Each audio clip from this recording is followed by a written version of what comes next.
वो मदनपल्ली गांव था। उस गांव में सुदर्शन नाम का एक व्यापारी रहता था। क्योंकि उसकी पत्नी रानी की मृत्यु हो गई थी, उसने सौंदर्या नाम की एक दूसरी महिला से शादी कर ली। पहली पत्नी से उसकी एक बेटी है जिसका नाम है प्रिया। प्रिया बहुत खूबसूरत लगती है। वो बहुत अच्छी लड़की भी है। वो बड़ों का सम्मान करती है। दूसरी तरफ सौंदर्या की भी एक बेटी है। उसका नाम है ऋषिका। ऋषिका का रंग दबा हुआ है और उसका स्वभाव भी जरा कुंठित है। ऋषिका को प्रिया बिल्कुल भी पसंद नहीं है। ऐसे ही एक दिन जब प्रिया अहाते में बैठी थी, उस गांव का एक व्यक्ति कृष्णा वहां आया और उसने कहा, प्रिया, क्या तुम्हारे पिता घर पर हैं? नहीं चचा, वो तो चले गए।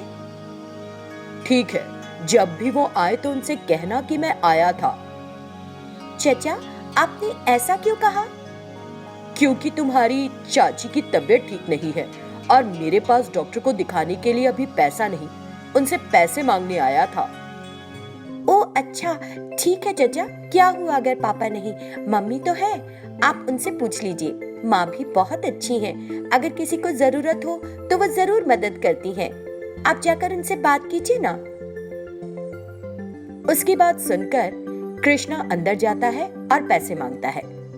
उसकी बात सुनकर कोई और विचार किए बिना सौंदर्या कृष्णा को पैसे दे देती है।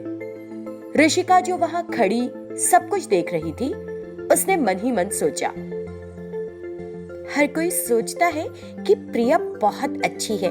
सब उसे ही प्यार करते हैं क्योंकि वो गोरी है दिखने में। वो अलमारी के पास गई। उसने वहां से पैसे ले लिए और प्रिया के कमरे में रख दिए। 2-3 दिनों के बाद कुछ जरूरत के लिए सौंदर्या पैसे लेने के लिए अलमारी के पास गई। वहां अलमारी का दरवाजा खुला था और पैसे नहीं थे। सौंदर्या परेशान होकर बाहर आई। तब ऋषिका उसके पास गई। क्या हुआ मम्मी, आप परेशान लग रही हैं? क्या हुआ? अलमारी में पैसा नहीं है बेटी, और अभी तुम्हारे पापा भी घर पर नहीं है। वो भी चले गए ऑफिस। माँ वो है ना, सबको पैसे दान करने के लिए। उसके अलावा हमारे घर पर कोई भी पैसा फिजूल नहीं उड़ाता है। उससे पूछ कर देखो, पक्के से उसी ने लिया होगा माँ। ऐसा नहीं है ऋषिका, वो किसी को जरूरत पड़ने पर पैसे दे सकती है। फिर सौंदर्या प्रिया के पास गई। प्रिया, यहाँ आओ। बताओ मम्मी, क्या हुआ? बुरा मत समझना कि मैं इस तरह पूछ रही हूँ। ओहो मम्मी, बताओ ना, क्या हो गया? क्या तुमने मेरी अलमारी से पैसे लिए हैं? क्या तुमने किसी को जरूरत देखकर पैसे दिया है? मुझे अलमारी में पैसे नहीं मिल रहे हैं। नहीं माँ, अगर मुझे किसी चीज की जरूरत होती है तो मैं आपसे ही मांगती हूँ। अलमारी की चाबी भी आप ही के पास होती है ना। इस बीच ऋषिका वहां आई और कहा, माँ, इसी ने लिए हैं पैसे, मैंने देखा है। अगर आप चाहे तो इसके कमरे की तलाशी ले सकती हैं। ऋषिका, ये किस तरह की बात कर रही हो? क्या तुम उसे दीदी नहीं बुला सकती? वो बिना अनुमति के कुछ नहीं लेती है। तुम सब हमेशा मुझे ही क्यों डांटते रहते हो? कोई नहीं देखता कि वो क्या कारनामे करती है। जरा उसके कमरे की तलाशी तो लो, तब पता चलेगा कि चोर कौन है। रंग में सफेद है सिर्फ। सुअर भी सफेद रंग के होते हैं, लेकिन फायदा क्या है? वे हमेशा गंदे कीचड़ में ही रहते हैं ना। ये भी वही है, सिर्फ इसलिए कि वो गोरी है अच्छी थोड़ी ना हो जाएगी। दूध का रंग भी सफेद ही होता है, लेकिन अगर उसमें पानी मिला दे तो उसकी वो गुणवत्ता रह जाती है क्या? वो अच्छा रह जाता है क्या? संगमरमर की गुड़िया जैसी दिखती है, लेकिन अंदर से चोर है, चोर। हमेशा दूसरों को सताने का इरादा रखती है। आप अपनी खुद की बेटी पर विश्वास नहीं करती, लेकिन उस पर भरोसा करती हैं। एक बात याद रखिए माँ, सोना हमेशा सोना होता है। काला पड़ जाएगा लेकिन फिर भी चमकेगा। क्या? हालांकि मैंने उसे जन्म नहीं दिया है, फिर भी मैं उसके बारे में अच्छी तरह से जानती हूँ। मुझे पता है कि पैसा कहाँ है। तुम जाओ और खेलो। उसने ऋषिका को बाहर भेज दिया। ऋषिका चिढ़कर बाहर चली गई। सौंदर्या ने प्रिया से कहा, प्रिया, उसकी बातों को दिल से ना लगाना, वो तो बेवकूफ है। तुम्हारे पिता या मैं कुछ कहें तो ही ख्याल करो। उसे तो बात करने की जरा भी समझ नहीं है। इस बीच बाहर से आई प्रिया की मित्र सोनी ने उसे पुकारा। ये सुनकर सौंदर्या ने कहा, जाओ जाओ और खेलो, मैं खाना बना लेती हूँ। सोनी को देखकर ऋषिका ने कहा, क्या तुम हमेशा उस प्रिया के साथ ही खेलोगी? मेरे साथ नहीं खेलती हो कभी? तुम सभी उस प्रिया को अपने घर ले जाती हो। जब मैं पूछती हूँ कि मैं आऊं तो मुझे मना कर देती हो।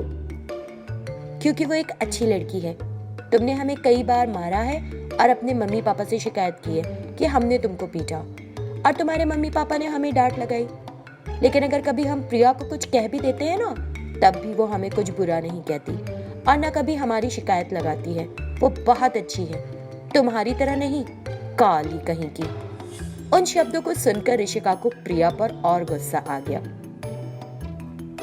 उसने प्रिया का चेहरा बिगाड़ने का फैसला किया।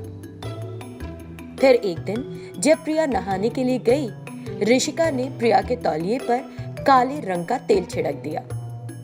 लेकिन प्रिया ने उस टॉवल से चेहरा पोंछा ही नहीं, किसी और टॉवल से पोंछ लिया। कुछ समय बाद ऋषिका नहाने गई और गलती से उसी तौलिए से अपना चेहरा पोंछ लिया जिसमें उसने काले रंग का तेल छिड़का था। ऋषिका को देखकर हर कोई हंसा। ऋषिका को समझ नहीं आया कि वो लोग क्यों हंस रहे हैं। फिर प्रिया ऋषिका के पास आई। ऋषिका, तुम्हारे चेहरे पर क्या हो गया? अपने चेहरे पर काली राख डाल ली हो क्या? प्रिया के शब्दों को सुनकर ऋषिका ने अपने हाथों से अपना चेहरा पोंछा। उसके हाथों में तेल था। उसने प्रिया को एक थप्पड़ मारा। क्या तुमने मेरे तौलिए पर तेल लगाया था और अब नाटक कर रही हो जैसे कि तुम कुछ भी नहीं जानती हो? रुको, तुमको बहुत घमंड है ना कि तुम गोरी हो?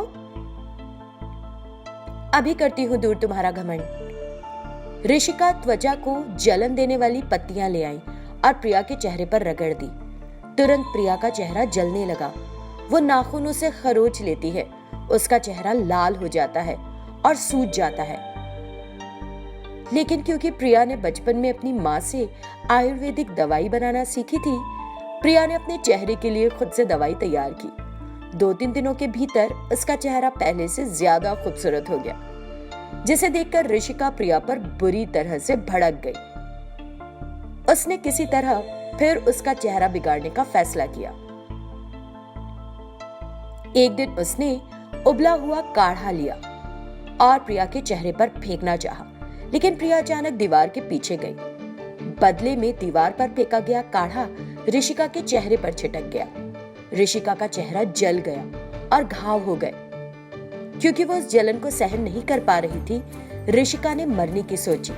लेकिन प्रिया ने एक दवा तैयार की और ऋषिका के चेहरे की जलन कम कर दी। कुछ ही दिनों में ऋषिका का चेहरा सामान्य हो गया। अपनी गलती का एहसास होने पर ऋषिका प्रिया के पास आई। दीदी, मैं तुम जैसी अच्छी बहन को समझ नहीं पाई। मैं तुम्हें फिर कभी परेशान नहीं करूंगी। Sorry, very sorry. ओहो, तुम मेरी बहन हो ना। मुझे खुशी है कि अब कम से कम तुम मुझे समझ गई हो। दीदी, अब हम खुश हैं ना? हम क्या करें? चलो, मैं तुम्हें गोरा बनाती हूँ। दोनों हंसी और अंदर चली गई।